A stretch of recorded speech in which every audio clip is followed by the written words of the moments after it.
اشتعلت أزمة جديدة بين الأهلي والزمالك خارج المستطيل الأخضر بعد التصريحات الساخرة التي أطلقها السيد عبد الحفيظ مدير الكرة الأسبق بالنادي الأهلي ضد خالد الغندور نجم الزمالك السابق.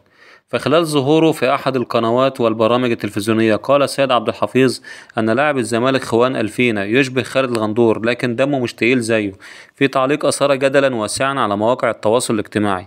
الغندور لم يتأخر في الرد حيث خرج في فيديو عبر صفحته الرسمية على فيسبوك مهاجما سيد عبد الحفيظ وقال: سيد اتريق عليا قبل كده وقال خالد الغندور اللي قد كده كنوع من التنمر عشان انا قصير.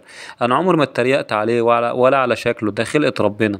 واضاف: انا حزين جدا اننا نوصل لمرحلة اننا نتريق على بعض بدل ما نتكلم في الكورة.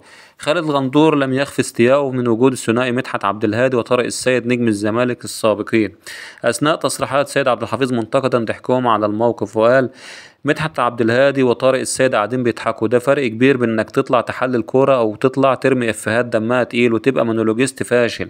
من جانبه بادر طارق السيد بالاعتذار لخالد الغندور مؤكدا انه تواصل معه مباشرة وقال: ما حدث كان مجرد افيه عابر في اجواء خفيفة ولم يقصد الاساءة سيد عبد الحفيظ او السخرية او التقليل منه.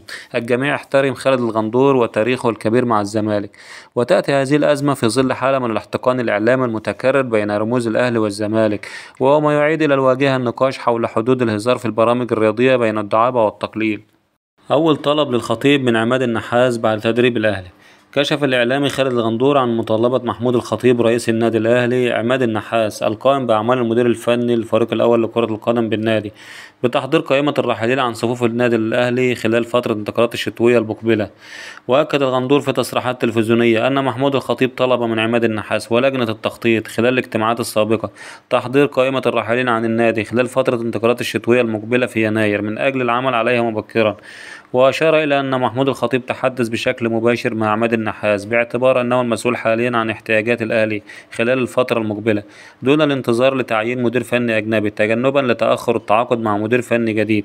وشدد خالد الغندور على أن المدير الفني المؤقت للأهلي وعد رئيس النادي بأنه سينهي هذا الملف في أقرب وقت مع الوقوف على احتياجات الفريق من أجل تدعيم صفوفه خلال فترة الانتقالات الشتوية المقبلة في يناير.